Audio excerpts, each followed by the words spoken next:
Who likes to vibrate? Who hates vibrato? Anyone? Good, I'm glad. Because you chose the wrong instrument if you hate vibrato. You could live a life as a pianist and never vibrate, never have a worry in the world, right, about vibrating. But most other instruments have some form of vibrato, and string instruments, it's probably one of the most important things that we do. So vibrato is a very elusive thing. That means that it's kind of hard to pin down exactly. It's a little bit of a mystery, and it's supposed to be, right? It's supposed to be. It's our calling card. It's what makes our sound unique. It gives us sort of a signature, fingerprints to our own unique sound. But what I find for most of us is that it's a little bit too much of a mystery. You know what I mean?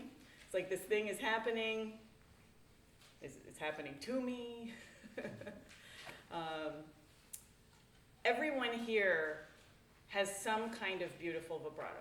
Otherwise, you wouldn't have made it this far in your young career as a young artist. You just wouldn't have. If you had an ugly vibrato, you probably wouldn't have even enjoyed playing as long as you have, and you would have maybe stopped. Now, for cellists and violists, caring about your vibrato is really essential, because a cellist or a violist who has a very thin, sort of shaky, uneven vibrato, you can tell it from a mile away, and it's a big, big problem, and careers can't really go too much further until that's addressed. So I actually find that cellists and violists oftentimes think about some of the things we're going to talk about today a lot more deeply. It's a lot more deeply integrated into their practicing. And it's very much already been a technical part of their practicing. But for violinists, we can go a pretty long way without really knowing what we're doing. Because let's be frank, a lot of great violin sound incorporates a really shimmery, narrow vibrato, right? But what I have found in my research and the last however many, 15 years I've been teaching professionally, is that most people, most violinists, and I think for that matter, violists and cellists, have too narrow and too fast of a vibrato. Who in this room has heard in a lesson before, whether before camp or here, open up your vibrato? Who's heard that sentence before? Who's heard slow down your vibrato a little bit? Yeah. How about widen your vibrato a little bit, right? I do have some students who vibrate too wide, but it's pretty rare. We'll talk about that later. I think for all of us, learning to develop a wider, slower vibrato is key. But most of the time, we're not nearly specific enough about what that means. And we talk about colors all the time, right? How many of you play with more colors, right, in master class? Play with more colors. And that is such a great thing to think about. But you can't be thinking about pastels and color blends and purple and green and turquoise and colors if you don't have red, yellow, and blue, the primary colors. And that's kind of what we're talking about today, turning vibrato into technique, understanding it from a technical standpoint. So we have to start with a definition. So can I get a definition of vibrato from someone in the room who has not heard me ask this question before, at a lecture before? If you have not heard me ask that question, please be a volunteer and take a go at it. There's probably not a wrong answer here, but I'm looking for a particular answer. Jiho. Vibrato meaning vibrate. I just try to think of it as a way to create more resonance in the instrument. Okay, great. Let's give a definition that is technical. That is like a definition that you would give to another musician but who doesn't vibrate. Like you're talking to a pianist and you're telling them what vibrato is. What is it? Zoe. Moving to touch back and forth using your arm, wrist, or finger. moving the pitch back and forth. Can we get a little more specific? Oscillating between two pitches. Okay, so right now with these definitions, we've got this. We're oscillating between two pitches. Can you get more specific? From a main pitch to a lower pitch. Now we're getting somewhere. Okay, so again, all the answers were right, but that one's the most specific. Going from a main pitch to a lower pitch. So before we do that, before we start messing with the pitch, we have to have a great pitch to begin with. I think, I forget whether it was Horacio's talk or Mr. James Simon's talk where it was mentioned that sometimes the best way to your best sound is actually practicing non-vibrato. I have my students practice non-vibrato a lot because you need to have a palette that you're starting with, that you understand. So if you think of your sound as a wire and you're creating a pitch, okay. Okay, I'm gonna pick A because it's really resonant, right? All right, fair. So let's take this passage.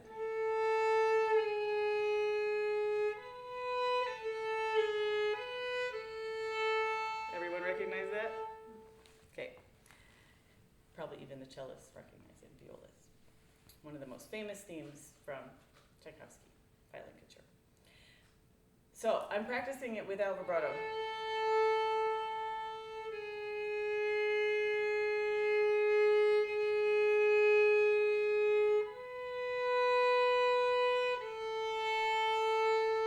Okay, I'm going to use those three notes for a little while. We're going to not even notice it's Tchaikovsky anymore. We're just listening to tones. Okay, and I'm mainly going to focus on A first. Okay, so we go from a note and we go to a lower note. What lower note do we go to? How many of you have done vibrato exercises before with the metronome? What are you listening for? Do you know what you're listening for? What are you going to? Julia? Like a half step below? Yeah, so my little handout here goes into this a little bit more, but why a half step? Well, we've already talked about it because that's really about the widest you can go before you really start distorting pitch. And I think it's generally good to live in that area that is the widest, okay? And to build the most, somebody already mentioned arm, wrist, knuckle. We'll talk about that in a little bit, the mechanism. But, you are trying to go and practice at extremes. Again, red, yellow, blue, so that you can get all the other colors, all right? So, here's the pitch. Many of us have done this exercise. Okay, one of the most common issues I hear with this is that students are either not paying attention enough to coming back to the main pitch precisely. So I hear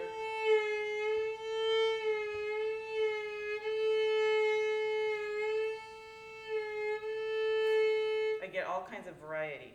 It's really important that you're doing the same thing over and over.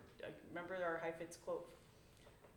Practicing perfection. You're practicing to repeat perfection.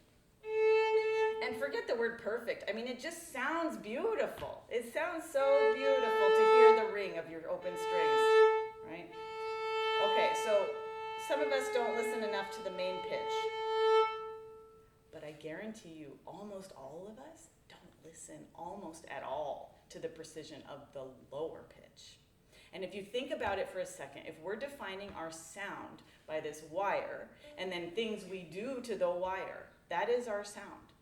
Then if you are vibrating evenly, which I would say is a virtue of a great vibrato, if you're vibrating evenly, how important to your sound is that lower pitch? What percentage of your sound is made from that lower pitch? 50%. I mean, maybe you could argue okay, travel time, right? But basically half your sound. And how much do we practice that lower pitch? How many of us want a bigger, wider vibrato at the top of our sound? We do. Trust me. Your teachers want you to have that so that you can have everything below it too, everything faster and shimmerier. But we're aiming to develop mastery of the wide vibrato. then you have to listen to the lower pitch.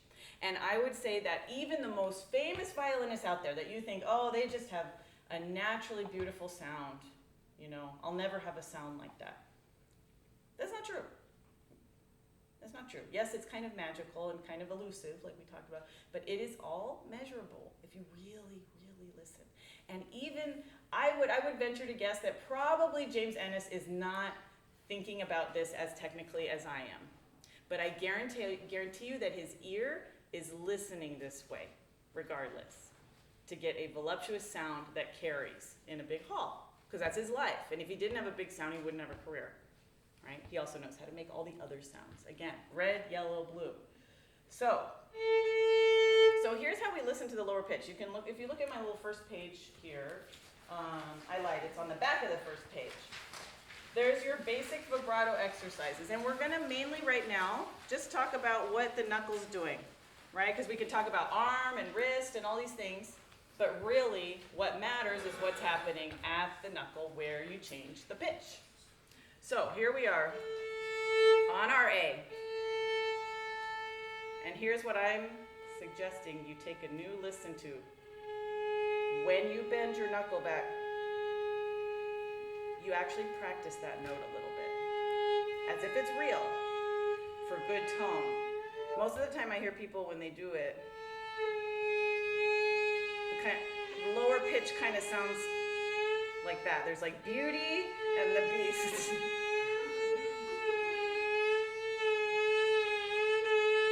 And then you wonder why, okay, I do all these vibrato exercises, I know about the half step, but then I get on stage and it gives, who has had that happen? You do the exercise, but you get on stage and it goes back to being nervous and narrow. Yeah, it's because that lower pitch is probably not actually real or that beautiful. Certainly not as beautiful as your main pitch. So when, this is something you can do starting today. When you do your vibrato exercises, slowly, really take the time, look at it, even using extra bows.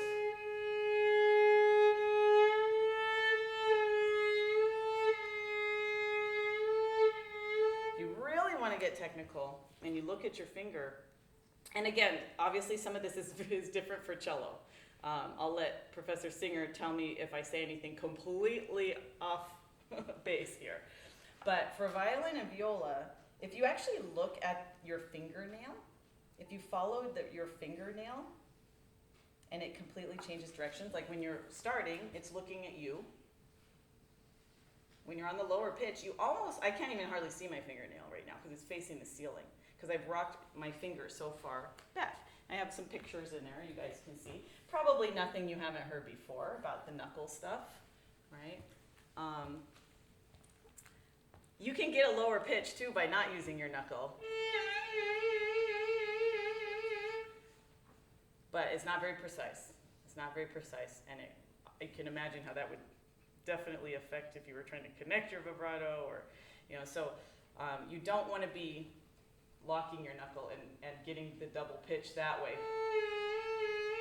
I think it kind of goes without saying, but every now and then I do see somebody trying to widen their vibrato that way. And this is a little easier if I'm in a small group, but when I'm on that lower pitch, I'm going to press my finger down a little extra hard because I want to show you how far back my finger leans. Can you guys see that line? It goes all the way down to here. Now, I don't always get that line when I'm playing. I'm just making a point though, because I normally wouldn't press down that hard on my lower oscillation.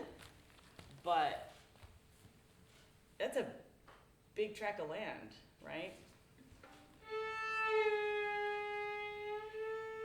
And it gets even bigger feeling on, what finger do you think it's even trickier on? Fourth? How about the first finger? Yes, about the fourth, true. But you only have so much land on the fourth. So the four has its own unique difficulties. But first finger, actually I'll do G sharp because I'm Tchaikovsky.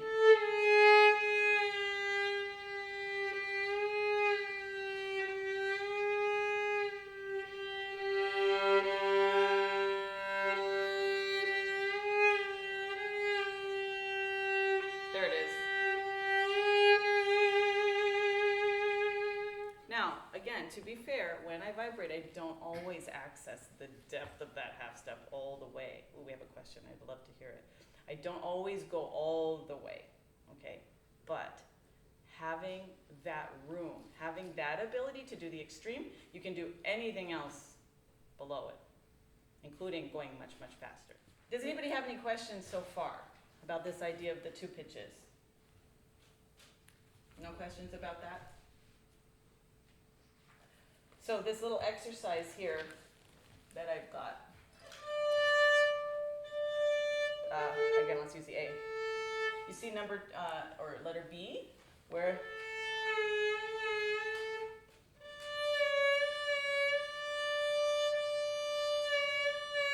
this is helping you focus your ear on the main note.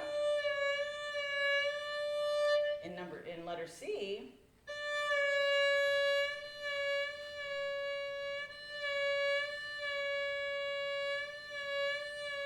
it's giving equal attention to the bottom, all right? You probably don't need to have this sheet in order to remember that exercise. It's not that complicated. The idea is spend some time listening to the lower pitch when you're doing your vibrato exercises. Okay, so we've talked about the amplitude of vibrato, the width. Now, another very important component, speed, right? And if you want to have the most giant sound on any note, probably the biggest combination of vibrato amplitude and speed is where you want to be. Think Ravel Zigan, think, G string passages. You want to be able to access the extremes of both of these things. But we have to start somewhere, so we start with the slow speed. And this is something that, okay, here we go. The Art of Organizing Vibrato and Bow Division. It's the third page. I think of vibrato very visually, and I think it's helpful. I think it's helpful for sort of analyzing where you're at and what your vibrato capabilities are. We talked a little bit about this in the master class the other day when Ryan was playing guitar. You remember? We were working on.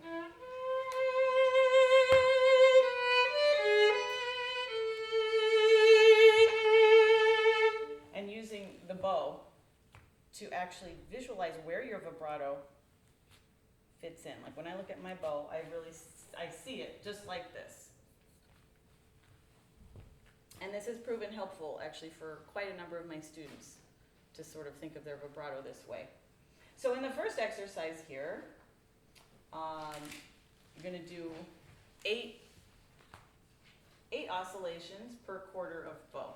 Or you could divide that in half and think of 4 oscillations 8 times, okay? And this is just a way, again, of sort of gauging your basic skills and what you're capable of controlling. So I would sometimes do this, mostly actually without a metronome. This is my metronome, essentially, is clocking it out on the bow. Measurement. A lot of times I see people practice vibrato and the bow is not a factor. It's pretty easy to vibrate if you do that, actually. But when you try to coordinate the hands,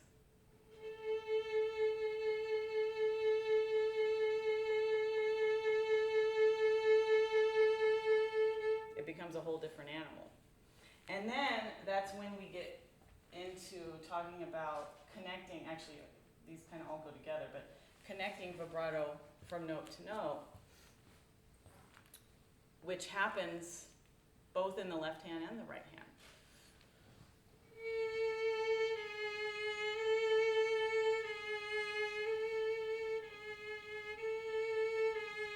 And in the right hand,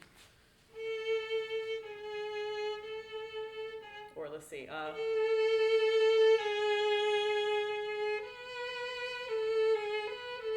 right here at the front, being able to see your vibrato oscillations right there at the bow changes, either side really, here and there. I like to isolate my bow practice sometimes to those spots, because that's where the vibrato stops, because we're doing something with the right hand, so the left hand, reacts and stops. So you have to practice those moments. You can't just practice thinking about connecting vibrato, and it's going to magically happen. That's why, for most of you, and for me back in the day, it was like every week Mr. Lips would remind me about connecting vibrato. And honestly, it wouldn't change for like years until I finally realized what was actually going on. And when I began to isolate,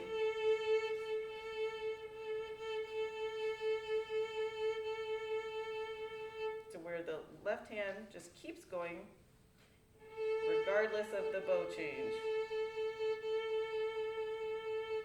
And right there, at that moment, if you can oscillate, change, and just continue, make sure you have rosin on your bow.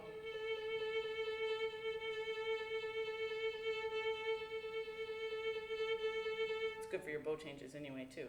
It's good for both. It's like killing two birds with one stone.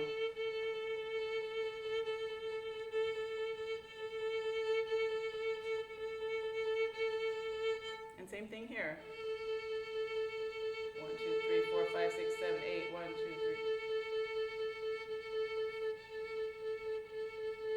And then there's an even more fun exercise. I know I told you guys not to get your instruments out. That's all right. Where you don't move the bow at all, and you get this weird sensation of like, I want to be like, do like that, but I'm gonna handcuff myself in the right arm and go. It's like slow bow practice, but with the vibrato going. I can do fast vibrato too. Okay, like if you look, this one now is 6 in a bow.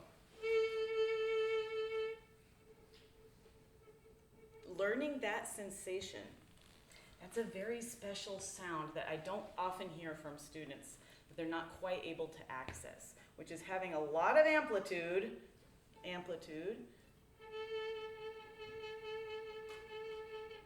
and not a lot of speed. And this is when you start getting into colors, the pastels, the blends. This is when you start using the bow and the vibrato for artistry, for different speeds in both hands. But I guess the biggest thing I can encourage you all to do is to investigate, to gather data from your own playing. And if things get a little confusing, go back to the wire. Go back to the wire. Go back to the non-vibrato. It's a good place to start. It really is. That's where you're, nobody that has a gorgeous vibrato doesn't have a gorgeous non-vibrato.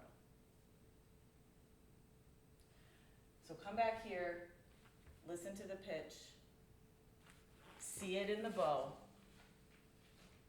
and then little by little you might actually start hearing and seeing how it fits into your repertoire. I'll do the computer version. I'll do the red, yellow, blue version of the Tchaikovsky.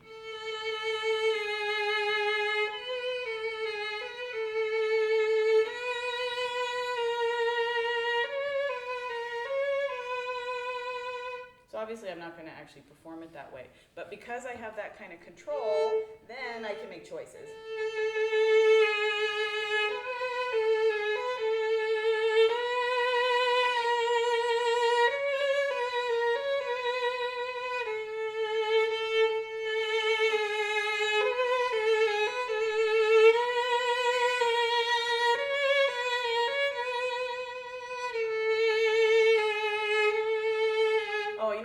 A thought. When I was talking about connecting vibrato from note to note, I was talking about the right hand a lot.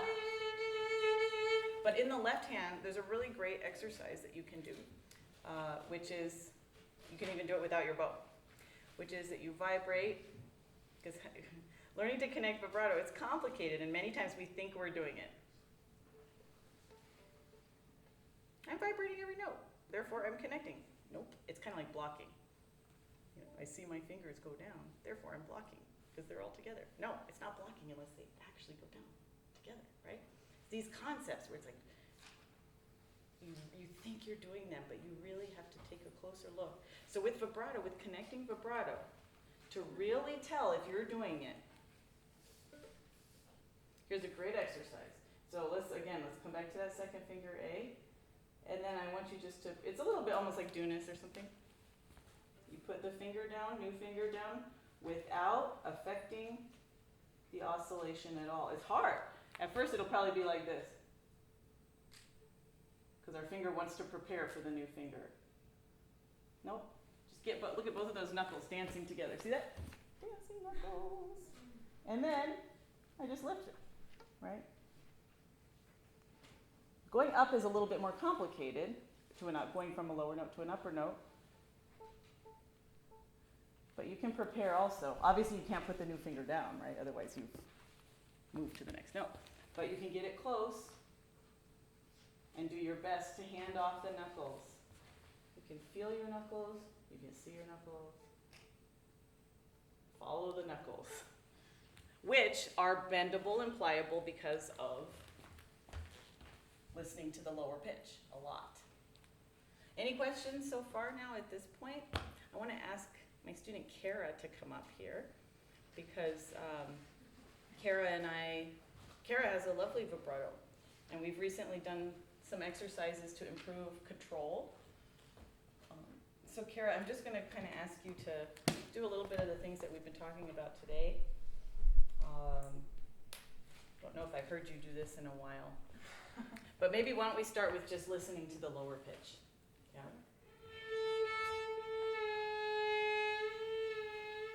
How about that exercise?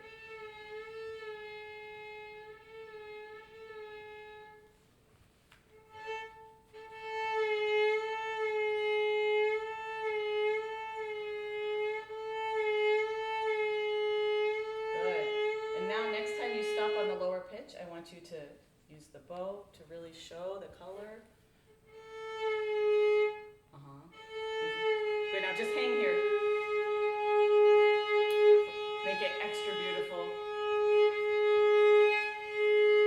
Good, and you're memorizing exactly where that note is, to like a grain of sand. And then back to the A.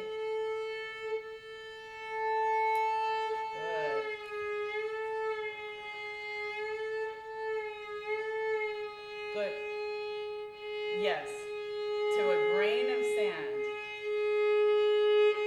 In your case, sometimes you go a little too low, actually. Yeah, in your case, sometimes you're going a little bit beyond. It's a pretty good problem to have, because you do have a wider vibrato to begin with, but make sure you're going exactly to that lower pitch.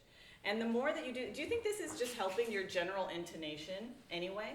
Like to listen this obsessively inside of a vibrato, which is something that for most of us is just like, to actually go that deep and listen.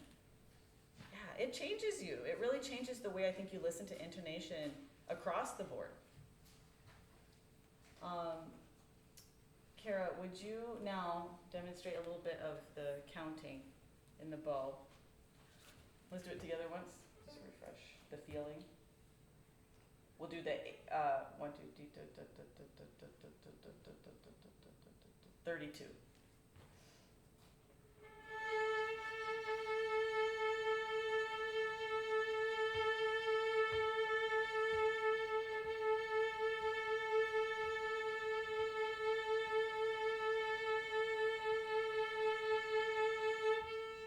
Good. Yeah, do it once on your own. Actually, can you flip around a little bit here? Great.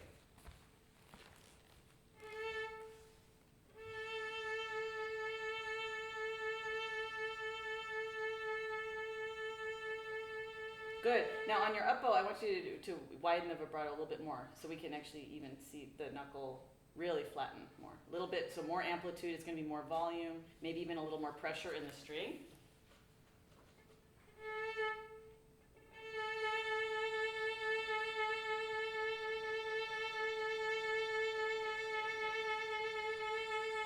Good. And now you're going to mix it up.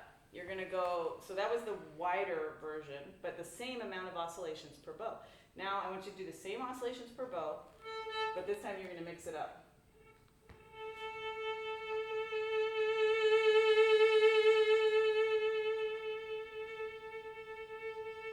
So narrow at the beginning, wide for the middle 4 or 5 counts, and then narrow towards the end.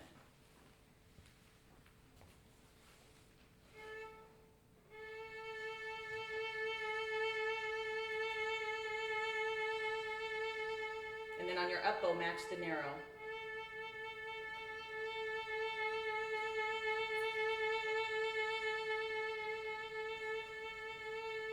Yeah, right, good. So that's an idea of like it, we kept one variable the same. What was the variable that stayed the same? Number of oscillations. Number of oscillations, bow speed, those variables stayed the same. So then we could actually really listen to how the width fits in. And this is a way to take the exercise to your music. Right? It's a way to actually take it from being just an exercise and hearing like all the differences that you can make in the sound. Thank you, Kara. That was beautiful. Thank you. And now, the last thing I'm going to say before we open up for questions, and I hope you have questions or comments, and also Mr. Tsai had some thoughts that he wanted to share also. Our teacher that we studied with together, Mr. Lipset, Robert Lipset, I can't imagine that there's a lesson that goes by where he doesn't ask for more opened up vibrato. And you know what it comes from, and this is why I trust him so much with so much of what I've learned, is decades and thousands of hours sitting in a hall listening to his students. Yeah, many of us, we listen in small rooms most of the time, and the ideas we're talking about today are not exposed. The little issues are not exposed that much in a small room, but then when you get out into a hall, it's so obvious what is going on with the vibrato, and especially, you know, you have a couple of, let's say, I know I keep saying violinists, obviously it applies to cellists too, but you have a couple of violinists who both have the same amount of technical prowess over their instruments, but one of them can vibrate wide and the other can't. It's just no comparison. It's no comparison because the amount of sound that's going to be coming out and the range of sound. Now, of course, if they can't control their wide vibrato and vibrate faster, but that's pretty rare that isn't possible to do for someone who's opened up their vibrato. That's all that they think about all the time is opening up their vibrato. It's pretty rare that it's not easy for them to narrow it and get it to that color also. So listening in a hall to yourself, listening to your colleagues in a hall, you hear it. You hear the difference, and it's really palpable. It's palpable for our audiences too, who know nothing about what all this technique behind a vibrato. All they know is that it should sound like a heartbeat. It should sound like something really comfortable to them and predictable. I'm not saying that your vibrato can't change, but if the vibrato is going in and out and it's causing the bow to stop and all the other problems that usually come along with tight vibrato, audiences pick up on that right away. They can't tell you what it is, but they know it right away. So before we do that, I just want to, this is so corny, but I'm going to say it. You can't spell awkward without A-W-K. Thanks, Leo. I appreciate the tiny laugh. Yes, thank you. But it is awkward. It is a very awkward motion that we have to learn how to do. And we've talked a lot about the knuckle today, because that's ultimately what has to change the pitch. But the wrist and the arm must work in tandem together too. What are my thoughts on wrist and arm? I don't think you can have a 100% of either one of them and be as successful as if you have a combo. I think if you have a wrist vibrato, it's great. It's great for, it's actually really great for getting the knuckle even deeper into the pitch. It can add sometimes a really special quality to the sound, a very unique, like in the olden days, more of the violinists had kind of wrist vibrato. Sound was a little bit more intimate. Recordings were king. Nowadays, we play in halls for live audiences more often, and having the power that the arm vibrato gives you, the amplitude, more speed, those things combined, I think, are really important. So if you identify, who would say you have mostly an arm vibrato? Okay, and I would recommend to you that you practice wrist vibrato. That's me. I have mostly an arm vibrato, but over the last 15 years, I hone my wrist vibrato, and in a nutshell, the best way to do that is to go to third position and pin your wrist here, and then just oscillate back and forth there. It actually, if you do it for a while, it actually uses muscles that you are not used to using at all. It's really, really interesting. And likewise, if you have a wrist vibrato, who has a pure wrist vibrato most of the time? Yeah. So if you're coming from that, I actually find it's relatively easy to open up and use the arm. It just has to become a habit. So obviously that's a whole can of worms there, the combination and getting it just right. And on cello, I mean, you definitely can't play cello with only a wrist vibrato. But I imagine what kind of combination has to be found too, right? Yes. Is it the same? Is it the same? Very similar. Very similar? Yeah. So, Albert, my buddy, my Lipsit studio companion, we were in the studio in, when were we there? Early 2000s? Yeah. Learning a whole lot of new things. So I have a similar, actually might even been the same guy who kind of blew both of our minds, but in different years. But for me, it was Andres Cardenas, the concertmaster of Pittsburgh. Lipset actually had been telling me to vibrate bigger for like years already, and I thought I was doing it. And then I remember I was playing a concerto and Heldenleben solos in the same summer. And I remember I thought I sounded pretty good, and I was playing them for him in a master class. And then he picked up his violin, and after 2 notes, I knew he was way better than me. Because that vibrato he had was something I had never heard before, right in front of my face. And when you're further away, it's like, I think it's like less obvious, but I'll never forget hearing that sound in front of me. I want to ask, who here feels like they vibrate about a half step? Yeah, I would say I think nobody does. Like listening to all the concerts and classes this whole summer, I don't think I've heard one person, maybe 2 notes total, that I heard vibrating a half step. In all my lessons, all the coachings, all the concerts. Yeah, so another moment for me was actually when one of my students went to menuing competition, and I went to Switzerland to watch him play. And everybody there is so good. And then it was just like, but the people who were in the finals were definitely better, and I tried to figure out like, why is that? And I narrowed it down to 2 things.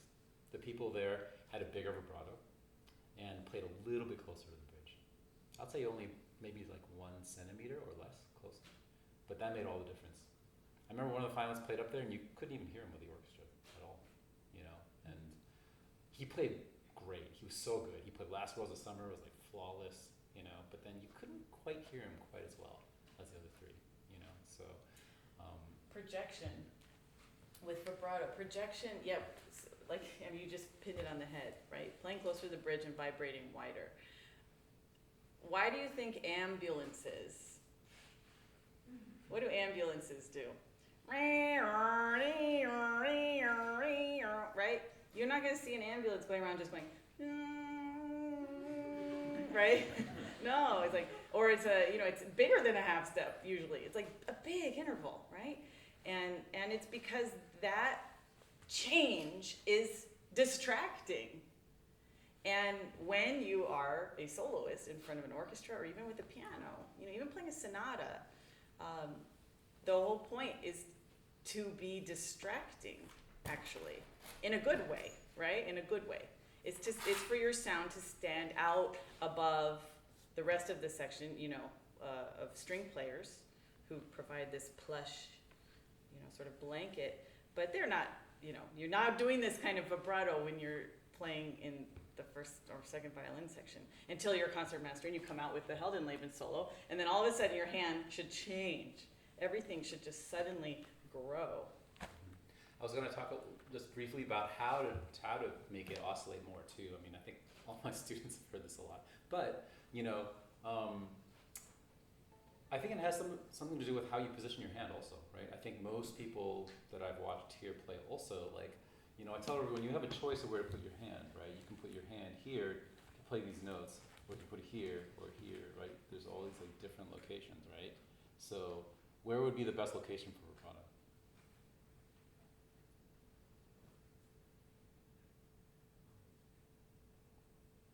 No one's thought about this? Nobody wants to say the wrong answer. You know, by the way, whenever you're asked as an audience to give a response, you'll do us a favor if you give us the wrong answer, right? Because then we get to say something. So give us some thoughts. Anybody have a guess? Yes? Flat fingers. Flat fingers, well, but which position? You know, like this. There's a whole range, right, where it can be.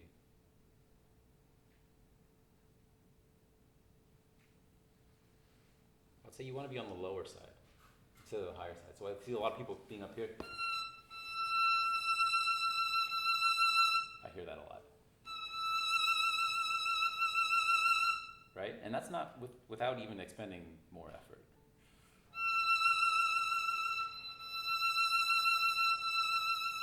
Right, and see how his elbow and forearm are experimenting with different. Mm-hmm. Yeah, so basically to play lower, everything is lower and everything's closer, right?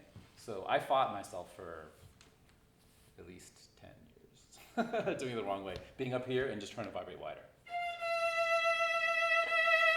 It's like, oh, if I just like bully it more and more and more and more, it's gonna happen.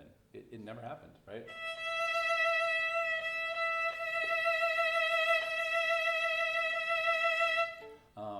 I was showing someone just yesterday a video of Yo-Yo Ma playing. So like when he has juicy notes, you see his fingers are a lot more like this, right? And when he has passage work, he's a lot more like this. So for us, it's the same thing. When you have passage work, you play like this. When you have juicy stuff, you play like this. Yeah. And to me, I sort of think of there being an in-between too. Like kind of like the Tchaikovsky passage. Yeah, where that it's is like kind eighth of notes. It's kind of in the middle. It's like, so not super low, but not high either. So kind of like in the middle. Yeah, and then for those of us like myself who actually needed to develop a faster vibrato, by focusing a lot on my fourth finger and vibrating my fourth, some of you know about my vibrato insanity stuff.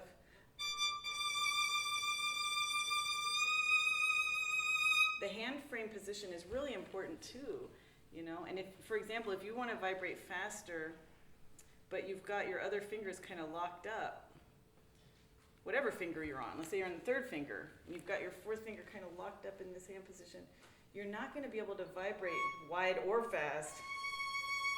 So really exploring, like he was just saying, there's different hands for everything that you play, right?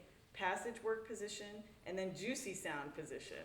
And like for me, it really helps me to vibrate faster and more loosely when my fourth finger is back.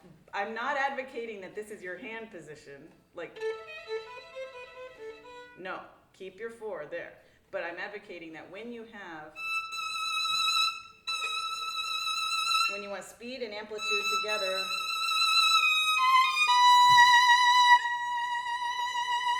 you might, all bets are off for hand frame, right? And you start to experiment with the sides of your fingers and what he was talking about, all of this, and this is another can of worms, but thumb and where the thumb goes makes such a tremendous difference. For me, getting my hand into, some of you have heard the term like a little cup, getting my hand into something that looks a little bit more cup-like, and again, this is probably a little different for cello now, but maybe there's an analogy. But getting this wrist to be either this way or even a little bit that way, creating a cup with the hand. For me, it's having my thumb forward. That's been a huge solution for me. Different for everyone, but I feel looser, and I feel, for the first time in my life, like in this last decade, I kind of started to figure this out. For the first time in my life, I can pick up the violin after not practicing that much, or warming up almost at all, and I can make a really nice vibrato sound. I can even vibrate fast, which is something I could never do before I started experimenting with angles and positions and thumb and all of this. So I know at the end here we're sort of throwing in a bunch of other elements, but the truth is, once you go back to the red, yellow, and blue, Once you start caring about the fundamentals of your vibrato on a daily basis, it opens up all these other ideas that you explore on your own, you know? So I encourage you all to get even more curious about your vibrato, more organized about how you think about it. And I can't think of a teacher in the world who wouldn't be happier if their students improved on their vibrato.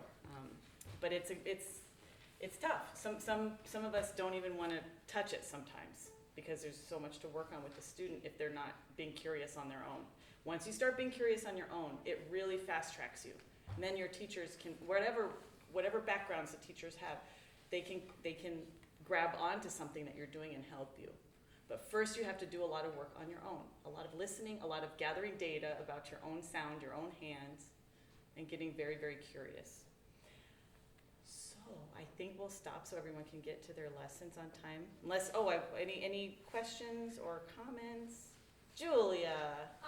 Again, like for time, this is a huge question, but how do you think about the metronome with vibrato practice? Yeah, I think the metronome is great, again, if it's used properly and actively. If you think by clicking on your metronome, that's just going to do the work for you, that's not the case. I kind of prefer practicing vibrato with the bow counting rather than the metronome on, but in the early stages, the metronome can be very helpful. Oh, especially, oh gosh, there was one huge thing I didn't talk about. I need to just say this very quickly. Find the spasm. So let's say you've got your default vibrato that's kind of narrow, let's say that's your default. And then you're working slowly on this. Julia's question helped me remember this. Using a metronome in this regards to actually clock what your speed is, that you still have control. So for example, let's say this is about 60, so okay, I'm good at 60. Now, I'm good at 80. Okay. Who's had that happen in the middle of a vibrato exercise before? Yes! What do you do when that happens? Get frustrated? Slow down? Yeah? Well, you do need to slow down. You do need to back up a step. But you need to actually live there. I'm not saying you just stand there and go like... Back up a little bit, but then go to it again and let it happen again. And then back up a little bit. That's what this picture is right here. That's what that is. Yeah? It's your new wide vibrato meeting your old default, and it collides. The worlds collide. And when that happens, I want you to rejoice in joy for what you have just discovered. And per Julia's question, note what metronome speed that is at and start there. Maybe it's at 100, whatever it is. Go close to that and live there and study and see, why is this happening? You know? You probably won't figure it out in one day, but if you do it for 6 months, I know that sounds like an eternity at your age, but it's really not. That kind of investment, woo, it's going to be big time payback in your sound. So find that moment. And some of you, it might not happen. Most of you, there is a point where you can't sustain for very long without the muscle kind of having a little spasm. So if that happens to you, celebrate and then work there. Okay, thanks, Julia. That was a great question. Now I will let all of you go, and happy to talk about this anytime because vibrato is the greatest thing that we can do as string players. Thanks, guys. Thank you, Albert.